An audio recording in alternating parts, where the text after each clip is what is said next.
తోటపల్లి గూడూరు మండల పరిధిలోని SAIL సెప్కార్ప్ energy India limited కంపెనీలో శరత్ రొయ్యల ప్రాసెసింగ్ ప్లాంట్, వాటర్ బేస్ ప్లాంట్లలో పనిచేస్తున్న కార్మికుల హక్కులను కాలరాస్తూ యాజమాన్యాలు తీవ్ర శ్రమ దోపిడీకి పాల్పడుతున్నాయని సిఐటియు మండల కార్యదర్శి మారుబోయిన రాజా అన్నారు. ఈ రోజు తోటపల్లి గూడూరు మండలంలో సిఐటియు ఆధ్వర్యంలో ఆటో ప్రచార జాథా నిర్వహించి కరపత్రాలు పంపిణీ చేశారు. ఈ సందర్భంగా రాజా మాట్లాడుతూ మన మండలంలో ఈ ఫ్యాక్టరీలలో సుమారు 1500 నుండి 2000 మంది కార్మికులు రాత్రింబవళ్లు కష్టపడుతున్నారని, వారికి కనీస వేతనాలు మరియు చట్టపరమైన సౌకర్యాలు అందడం లేదని ఆయన ఆవేదన వ్యక్తం చేశారు. ఫ్యాక్టరీలలో కార్మిక చట్టాలు ఎక్కడా అమలు కావడం లేదని విమర్శించారు. ముఖ్యంగా మహిళా కార్మికులకు కనీస రక్షణ కరువయ్యిందని, ఉదయం నుంచి రాత్రి వరకు శ్రమిస్తున్నా వారికి ఇచ్చే వేతనాలు చాలా స్వల్పంగా ఉన్నాయని పేర్కొన్నారు. సుప్రీంకోర్టు తీర్పు ప్రకారం కనీస వేతనాలను తక్షణమే అమలు చేయాలని ఆయన డిమాండ్ చేశారు. ఆధ్వర్యంలో ఈరోజు మన తోటపల్లి గుంటూరు మండలంలో కూడా సెయిల్ పవర్ ప్లాంట్ కార్మికులు 22 రోజులు సమ్మె చేశారు. వాళ్ళు వాళ్ళ జీతాల సాధన కోసం, కనీస వేతనాల అమలు కోసం, పిఎఫ్, ఈఎస్ఐ, అదేవిధంగా కంపెనీ గేట్ పాస్లు వంటి అనేక హక్కులు సాధించుకునే దానికోసం 22 రోజుల పాటు ఈరోజు సమ్మె చేయడం జరిగింది. అయితే ఈ నెల 30వ తారీఖు ఆంధ్రప్రదేశ్ వ్యాప్తంగా సిఐటియు ఆధ్వర్యంలో అన్ని జిల్లా కేంద్రాల్లో కలెక్టర్ ఆఫీస్ వద్ద పెద్ద ఎత్తున కార్మికులకి కనీస వేతనం అమలు చేయాలి, ఈ ప్రభుత్వాలు నిద్ర లేవాలి, కార్మికుల కష్టాలు గుర్తించాలి, కార్మికులు ఈరోజు ఉన్నటువంటి చాలీ జీతాలతో కుటుంబాలను పోషించుకోలేకున్నారనే నినాదంతో ఈరోజు సిఐటి ఆధ్వర్యంలో కనీస వేతనాలు అమలు చేయాలని చెప్పేసి కలెక్టర్ ఆఫీస్ వద్ద మహాధర్నా పిలుపునివ్వడం జరిగింది.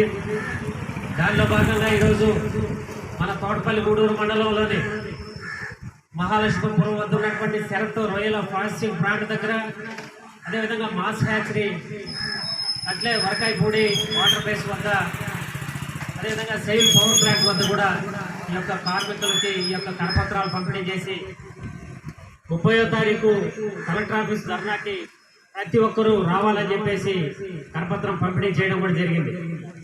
అయితే ప్రభుత్వాలు ఎన్నిసార్లు ధర్నాలు, రాస్తారోకోలు, కలెక్టర్ ఆఫీస్ ముట్టళ్ళు ఎన్ని చేసినా కూడా ఆ యొక్క ఎలక్షన్ సందర్భాల్లో తప్ప మిగతా సందర్భాల్లో కార్మికులు పట్టించుకునే పరిస్థితి లేదు.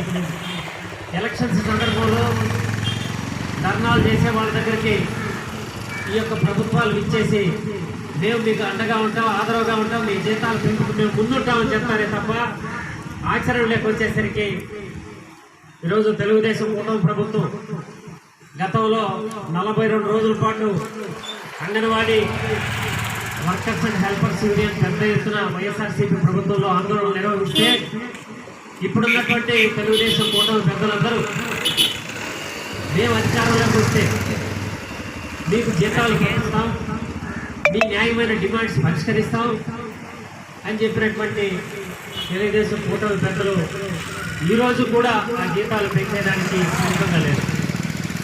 ఎన్ని పర్యాయాలు మనం ముఖ్యమంత్రి గారిని, అదేవిధంగా కార్మిక శాఖ మంత్రి మాట నిలబెట్టుకునేదానికి, అమలు చేసేదానికి ప్రభుత్వాలు సుముఖంగా లేవు. ఇది చాలా దుర్మార్గం చర్య. కార్మికుల పట్ల ఇంత క్రూరంగా ఉండటం ప్రభుత్వాలకు మంచి పద్ధతి కాదు. ఎందుకంటే కార్మికులు ఆ రోజు జగన్మోహన్ రెడ్డి ప్రభుత్వం వద్దనుకొని ఈరోజు తెలుగుదేశం కూటమి ప్రభుత్వాన్ని గెలిపించుకున్నారు. ఎందుకని?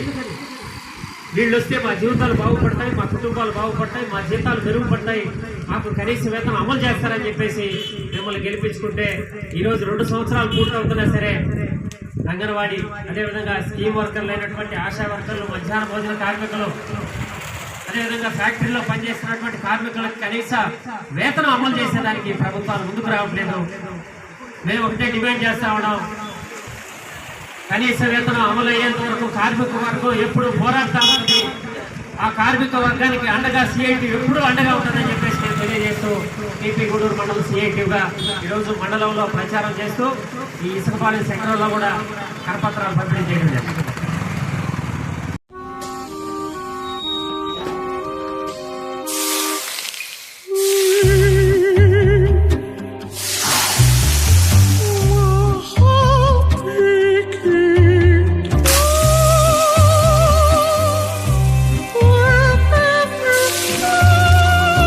no matter the heat outside. Stay cool inside with energy-efficient windows from Asahi System Windows. Please subscribe SS News AP.